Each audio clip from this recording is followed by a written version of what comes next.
Nara, siapin bajunya Jaya ya, teriak Diana. Iya bu. Hal yang menyedihkan bagi Diana jika terus meladeni ucapan putrinya. Mau dikatakan Bagas sudah mati, tapi dia tidak tahu kuburannya di mana. Memberi harapan palsu juga tidak mungkin dia lakukan. Semoga aja Bagas sudah almarhum, gumam Diana dalam hati. 2 tahun dia hidup dengan tenang. Setelah Bima divonis 5 tahun penjara, 15 tahun penjara, dan Nuni 10 tahun penjara. Setelah melewati proses persidangan yang lumayan melelahkan dan menguras banyak uang. Aku pergi dulu ya Ra, jangan biarkan saya main sendirian. Iya bu. Di depan gedung berlantai 3 itu, Diana berdiri. Gedung yang dulu selalu didatangi oleh pria-pria haus pelayan kasih sayang, kini telah berubah menjadi tempat usahanya yang baru. Di lantai pertama, Diana sukses membangun kos-kosan khusus laki-laki, sementara di lantai 2, kos-kosan itu khusus perempuan. Dan di lantai 3, dijadikan gudang penyimpanan barang-barang dagangan uang. Dia jual di berbagai e-commerce. Tidak ada lagi wanita penghibur di tempat itu. Mereka semua udah beralih profesi menjadi pedagang yang mempromosikan baju-baju brand milik Diana secara online.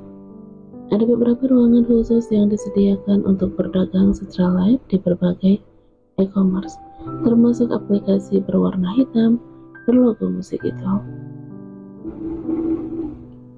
Mereka semua memiliki tugas untuk memasarkan produk-produk pakaian milik Diana. Ada yang bekerja menjadi admin penjualan di bagian packing dan bagian-bagian lainnya, termasuk yang stay di depan kamera secara live. Butuh waktu yang lama dan uang yang tak sedikit untuk membuat usahanya itu berjalan normal. Beberapa kali Diana sempat hampir mengalami kebangkrutan karena pemasukan tidak seimbang dengan pengeluaran. Bahkan sampai-sampai uang tabungan warisan dari Ivanka habis untuk memodali usahanya itu. Uang warisan 1M dari Ivanka digunakan oleh Diana untuk merenovasi bekas kebakaran dan merombak total bentuknya menjadi sebuah kos-kosan. Tetapi itu bukan satu masalah. Diana merasa senang karena uang warisan dari Ivanka bisa berguna dan dimanfaatkan untuk kebaikan. Lalu dia pun tidak lagi menjadi seorang germo, tidak ada lagi pelajaran dalam hidupnya. Dan itulah yang Diana inginkan selama ini, menghidupi anaknya dengan uang yang halal, dan semua itu udah terwujud. Tidak perlu bekerja keras lagi, dia hanya perlu berjalan sambil memantau para anak buahnya yang bekerja di depan kamera, lalu meeting sebentar dengan para admin toko online-nya, serta memberikan strategi marketing menurut update terbaru di dunia online. Semua rasa sakit dan kesulitan yang bertahun-tahun Diana rasakan terbayar dengan kesuksesan yang diraih saat ini. Air mata yang dulu selalu membanjiri hidupnya kini dibayar dengan senyuman dan tawa bahagia sepanjang harinya.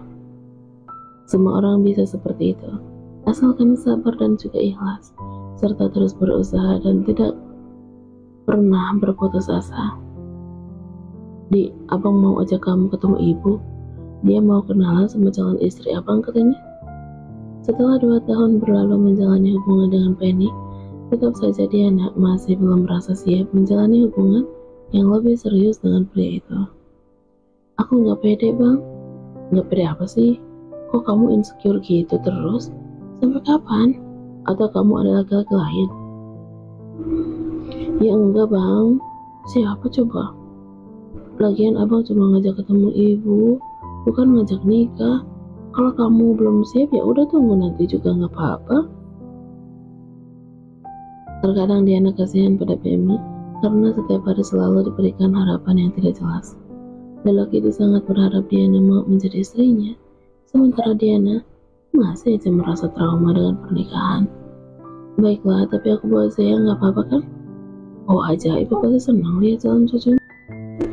Abang bisa aja. Kalau enggak seneng gimana? Pasti seneng sayang. Ibu tuh pengennya cepet-cepet aku dapet jodoh. Katanya biarin janda juga yang penting baik. Begitu bilangnya. 2 hari kemudian rencana pulang ke kampung Beni akhirnya terlaksana. Sudah bertahun-tahun Diana tidak pernah menginjakkan kaki di desa itu lagi. Desa tempat Diana menjalani hubungan yang penuh kepahitan dengan Bagas.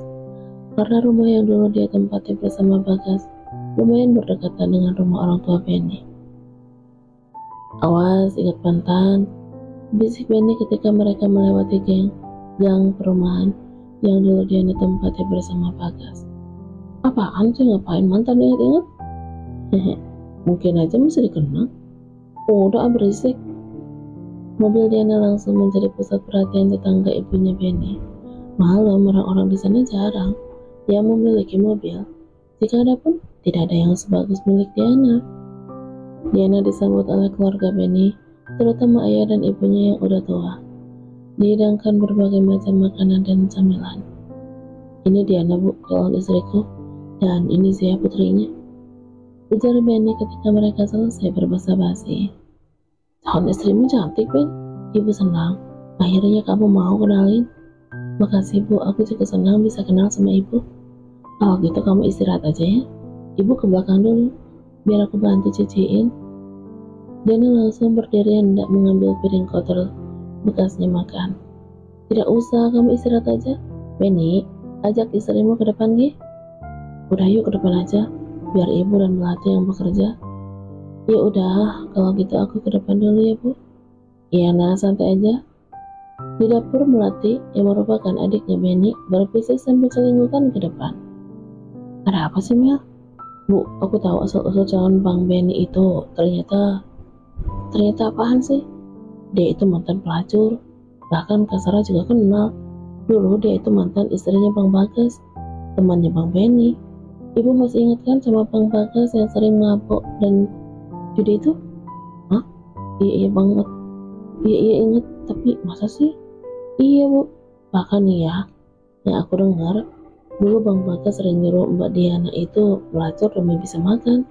Dan di kota Mbak Diana bisa sukses karena menjadi mucikari. Apa? Ibunya Beni terkejut mendengar itu. Iya bu, kalau nggak percaya bu tanya aja sama teman Bang Bagas atau tetangganya dulu. Ih, ngeri banget. Ngapain juga Bang Beni nyari calon istri gitu? Percuma cantik dan kaya juga. Gimana kalau dia punya penyakit kelamin? Menular coba bu. Ibunya Beni langsung merenung sambil menatap ke arah depan. Rasa ragu langsung menguasai hatinya. Rasa ragu itu terus mengganjal dalam hati ibunya Beni. Beberapa kali dia menatap Diana sambil berpikir, bagaimana kalau perempuan itu punya penyakit kelamin ya? Bagaimana nasib Beni nanti? Katanya penyakit seperti itu bisa menular pada pasangan. Namun walaupun memiliki keraguan dalam hati, dia tidak memperlihatkan hal itu kepada Beni ataupun Diana. Masih tetap tersenyum ramah untuk menghargai tamu. Saat Beni ke dapur sendirian, saat itulah ibunya menarik tangan Beni masuk ke dalam kamar, menutup rapat pintunya dan berbisik. Ada apa bu? Tanya Beni yang keheranan. Sekarang jawab pertanyaan ibu dengan jujur. Apa benar Diana itu mantan wanita penghibur? Mereka saling menatap beberapa detik. Beni tak habis pikir ibunya akan tahu tentang masa lalu Diana. Ibu tahu dari mana? Enggak penting. Ini udah jadi rahasia umum Beni. Orang-orang tahu kalau dia itu mantan. Shh. Seketika ibunya langsung terdiam. Beni takut Diana mendengarnya, karena rumah Beni tidak luas dan suara apapun dari semua kamar pasti akan terdengar keluar. Itu cuma masa lalu bu. Sekarang dia udah tidak seperti itu lagi. Apa? Iya, sekarang dia udah memiliki usaha baru dan benar-benar udah bertobat bu. Jadi kemarin itu benar. Ibunya Beni sangat syok. Sekarang hatinya menolak menikahkan putranya dengan perempuan itu. Tapi kan sekarang udah enggak bu. Jadi kemarin itu benar. Jawab ibu dulu. Shh. Beni menempelkan jari telunjuknya di bibir sang ibu. Beni? Iya bu. Ya Tuhan. Wanita itu langsung duduk di kasur sambil memijat kening. Tidak terbayang jika Diana menjadi menantunya. Apa kata orang nanti? Belum lagi dia takut tentang penyakit kelamin yang sekarang banyak dialami orang-orang. Bu, Itu cuma masa lalu. Benny duduk di samping ibunya. Ya, masa lalu yang bisa berakibat fatal buat masa depan kamu dan anak-anakmu nanti. Maksudnya, kok anakku dibawa-bawa? Tanya Benny. Ya ampun Benny, dasar dongo kamu tuh ya. Nanti kalau kamu nikah sama dia, punya anak, dan dia punya penyakit kelamin, pasti penyakit itu akan menular ke anakmu. Dan bisa jadi kamu juga tertular. Wanita seperti itu bisa tidur dengan laki-laki manapun. Apa kau tidak jijik?